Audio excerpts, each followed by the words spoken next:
यहाँ तक हम लोग डिस्कस कर चुके थे। अब हम ग्लाइकोलिसिस का ओवरव्यू और इसके ट्रांसपोर्ट का देख लेते हैं। उसके बाद एक इसके अंदर जो सबसे पहले वाला हमारे पास एंजाइम है रेगुलेटरी, उसको डिस्कस करेंगे। फिर नेक्स्ट वीडियो में ओवरऑल पहले हम लोग पूरा प्रोसेस देख लेंगे, देन हम लोग उसकी डिटेल में मज़ीद जाएंगे।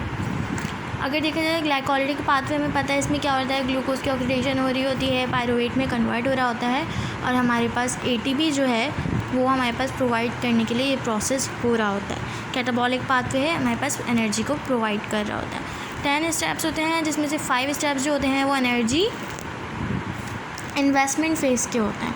बाकी के स्टेप्स जो होते हैं वो हमारे पास एनर्जी यील्डिंग फ़ेज़ होते हैं। अगर देखा जाए तो हमारे पास क्या होता है कि अगर हमारे पास ग्लाइकोलिसिस हो गई, उसके बाद एरोबिक रिस्पायरेशन होगी तो वो टीसीए साइकिल की तरफ चला जाएगा। अगर वो एनारोबिक रिस्पायरेशन होगी वहाँ पे तो वो हमारे पास लैक्टेट फॉर्म करेगा और हमारे पास एटीपी प्रोवाइड करेगा in the absence of oxygen. Like हमारे पास आरबीसी में या हमारे पास जब बॉडी में ऑक्सीजन कम हो रही होती है, हाइपोक्सिया हो रहा होता है, उस वक्त हमारे पास ये एनारोबिक प्रोसेस हो रहा होता है, ठीक है। और एरोबिक ग्लाइकोलिसिस हमारे पास क्या कर रहा होता है, in the presence of oxygen हो रहा होता है और फिर आगे वो जाता है टीसीए साइकिल में। यही बातें यहाँ पे लिखी हुई हैं। क्या होगा, ग्लाइकोलिसिस का एंड प्रोडक्ट क्या बनता है, पायरुवेट बनता है, फिर ट्रांजिशनल स्टेज आता है और फिर टीसीए साइकिल आती है। अगर हम ट्रांसपोर्ट देखेंगे ग्लूकोज सेल्स में ट्रांसपोर्ट किस तरीके से हो रही है, तो उसके 2 मैकेनिज़्म होते हैं। एक सोडियम एटीपीएस डिपेंडेंट मैकेनिज़्म होता है और दूसरा जो होता है वो इंडिपेंडेंट मैकेनिज़्म होता है, ठीक है। पहले हम इंडिपेंडेंट मैकेनिज़्म को डिस्कस करेंगे, फिर डिपेंडेंट को। इंडिपेंडेंट मैकेनिज़्म जो है वो किसके थ्रू होता है, वो ग्लूट के थ्रू होता है, ठीक है।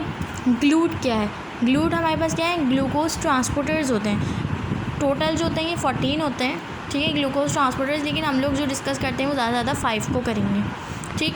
अब होता क्या है, इन ग्लूकोज ट्रांसपोर्टर्स के थ्रू हमारे पास फैसिलिटेटेड डिफ्यूज़न होती है। इन पॉइंट्स को मैंने मार्क करके रखा हुआ है, ये पॉइंट्स आपने याद रखने हैं कि ग्लूट 1 to 14 होते हैं, हम उसमें 5 को डिस्कस करेंगे।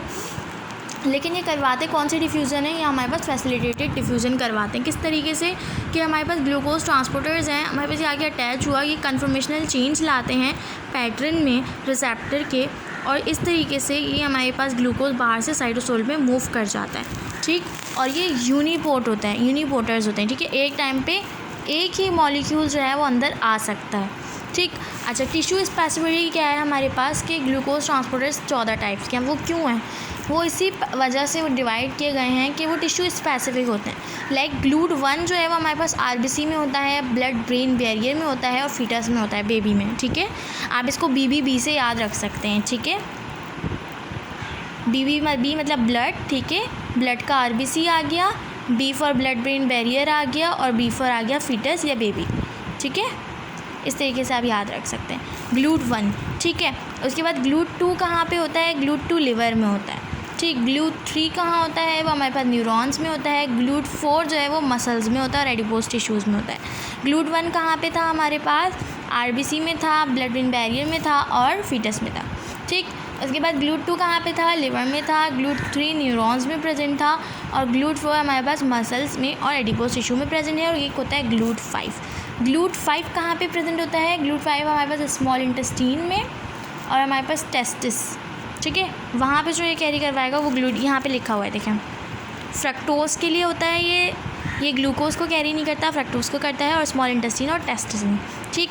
इनके स्पेशलाइज्ड फंक्शन होते हैं। अच्छा, हमारे पास जितने भी ग्लूकोज ट्रांसपोर्टर्स हैं, क्या करते हैं, अपटेक करते हैं, ठीक है, ग्लूकोज को लेते हैं और अंदर पहुँचा देते हैं सेल के। लेकिन हमारे पास जो ट्रांसपोर्टर्स कौन कौन से हुए, ग्लूट 1, 3 और 4 प्राइमरीली इन्वॉल्व है इन सब चीज़ों में। जो हमारे पास दूसरे ट्रांसपोर्टर्स हैं, ग्लूट 2 है, ठीक है। ग्लूट 2 का क्या काम है, ग्लूट 2 हमारे पास लिवर में प्रेजेंट है ना, ठीक है, किडनी में प्रेजेंट है, पेनक्रियाज में प्रेजेंट है। यहाँ पे ये सिर्फ अपलोड नहीं करते, यहाँ पे मतलब ये सिर्फ लोडिंग नहीं करते, ये अनलोडिंग भी करते हैं। लोडिंग भी करेंगे और अनलोडिंग भी करेंगे। लाइक ग्लूकोज को अपटेक भी करेंगे और ग्लूकोज देंगे भी, ठीक है। जो ज़रूरत होगी वो करेंगे, लेंगे भी और देंगे भी, दोनों काम करेंगे। बाकियों में ही होता है वो ज़्यादातर जो होते हैं वो हमारे पास ग्लूकोज प्रोवाइड कर रहे होते हैं सेल्स को, ठीक है। अब अगर देखा जाए तो सोडियम और एटीपी डिपेंडेंट, अब हाँ, सोडियम एटीपी डिपेंडेंट क्या होते हैं, इसके अंदर ये एसजीएलटी इनका ट्रांसपोर्टर होता है, ठीक है। ट्रांसपोर्टर इनका एसजीएलटी क्या है, ये हमारे पास सोडियम डिपेंडेंट, जो सोडियम पोटेशियम एटीपीएस जो होता है ना, उसके थ्रू। अच्छा ये क्या था, ये फैसिलिटेटेड डिफ्यूज़न कर रहे थे, मतलब from the higher concentration towards the lower concentration.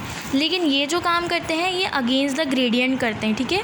तभी तो ये हमारे पास एक्टिव ट्रांसपोर्ट करवा रहे हैं ना, सिम्पोर्ट करवा रहे हैं। वो क्या था, वो फैसिलिटेटेड डिफ्यूज़न थी।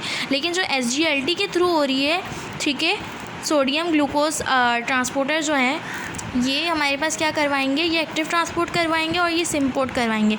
मतलब सोडियम एक ही डायरेक्शन में सोडियम भी जाएगा और ग्लूकोज भी जाएगा, ठीक है, एक ही डायरेक्शन में दोनों मूव करेंगे। और सेकेंडरी एक्टिव ट्रांसपोर्ट है ये यहाँ पे ये चीज़ मेंशन हुई है। ये जो पॉइंट्स मैंने हाईलाइट किए हुए हैं इनको याद रखना है।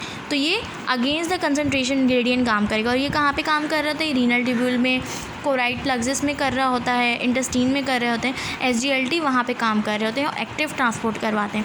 और जो हमारे पास ग्लूट है, GLUT है, वो क्या करवाते हैं, वो फैसिलिटेटेड डिफ्यूज़न के थ्रू करवाते हैं। वो यूनिपोर्टर्स होते हैं, वो सिम्पोर्टर्स नहीं होते, ठीक है। आपको सिम्पोर्ट और एंटीपोर्ट का फ़र्क पता होना चाहिए कि सोडियम और ग्लूकोज, अगर एक चीज़ अंदर जा रही है और एक चीज़ बाहर आ रही है, वो एंटीपोर्ट होता है। अगर दोनों चीज़ें अंदर आ रही हैं तो वो क्या होता है, वो हमारे पास क्या कहलाएगा, सिम्पोर्ट कहलाएगा। उसके बाद आते हैं हम ग्लाइकोलिसिस के रिएक्शन में। हमने पढ़ा कि फाइव जो स्टेजेस हैं, शुरू के 5, वो हमारे पास क्या है, एनर्जी इन्वेस्टमेंट है, मतलब एनर्जी लगा रहे हैं, इन्वेस्ट कर रहे हैं। जैसे बिजनेस में होता है, आप इन्वेस्ट करते हो फिर बाद में बैठ के खाते हो। इस तरीके से 5 जो स्टेजेस हैं वो इन्वेस्टमेंट के हैं, बाकी के स्टेजेस जो है हमारे पास एनर्जी जनरेशन फेजेस हैं। अब इसका जो सबसे पहला हमारे पास एंजाइम है वो कौन सा है, ठीक है, वो है हमारे पास हेक्सोकाइनेज। फॉस्फोराइलेशन करवाता है ग्लूकोज की। आपको पता है ग्लाइकोलिसिस का सबसे पहला स्टेप क्या होता है, ग्लाइकोलिसिस का सबसे पहला स्टेप होता है कि ग्लूकोज जो है, अगर हम ये मैप देखें तो क्या होता है कि हमारे पास ग्लाइकोलिसिस में ग्लूकोज कन्वर्ट होता है ग्लूकोज 6 फॉस्फेट में, ठीक है, ग्लूकोज कन्वर्ट होगा ग्लूकोज 6 फॉस्फेट में। तो इसका सबसे पहला स्टेप है, ठीक। अब हमारे पास फॉस्फोराइलेशन करने के लिए कौन सा एंजाइम होता है, तो वह हमारे पास होता है हेक्सोकाइनेज। हेक्सोकाइनेज और ग्लूकोकाइनेज में क्या फ़र्क है, हेक्सोकाइनेज 1 2 3 तीनों आइसोफॉर्म्स होते हैं, ठीक है। और जो हमारे पास हेक्सोकाइनेज जी ग्लूकोकाइनेज है ये भी है, लेकिन इसमें फ़र्क क्या है, इसकी प्रॉपर्टी में फ़र्क है।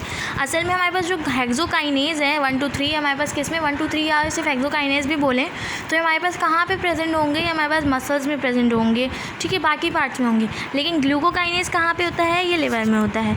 दूसरा अगर हम देखें तो ये हमारे पास हेक्सोकाइनेज रेगुलेटरी एंजाइम में से 3 इंपॉर्टेंट रेगुलेटरी एंजाइम आप लोग ग्लाइकोलिसिस में पढ़ेंगे। एक आप पढ़ेंगे पायरुवेट काइनेज, एक आप पढ़ेंगे फ्रक्टोकाइनेज, ठीक है, फॉस्फोफ्रक्टोकाइनेज और पायरुवेट काइनेज, ठीक है। तो अब जो है हम लोग इसमें से सबसे पहले वाले को डिस्कस करेंगे, हेक्सोकाइनेज को। इसका लो Km होता है। Km क्या है, हमारे पास माइकलिस कांस्टेंट है, ठीक है। लो Km का मतलब क्या है कि हमारे पास उस चीज़ की एफिनिटी सबस्ट्रेट के लिए बहुत ज़्यादा होगी, ठीक है, हमारे पास उस चीज़ की एफिनिटी काफ़ी ज़्यादा होगी, ठीक है। ग्लूकोज के लिए इसकी एफिनिटी बहुत ज़्यादा होगी, लो Km का मतलब ये है। लेकिन हमारे पास कहाँ पे, हम मसल्स में हैं, हम टिश्यूज़ वगैरह में डिस्कस कर रहे हैं, तो वहाँ पे ग्लूकोज की कंसंट्रेशन कम होगी। उसके बावजूद ये हमारे पास क्या कर रहा होगा, उसको अटैच करवा रहा होगा, ठीक है, और वहाँ पे एफिनिटी उसकी ज़्यादा होने की वजह से उससे अटैच हो रहा होगा, ठीक।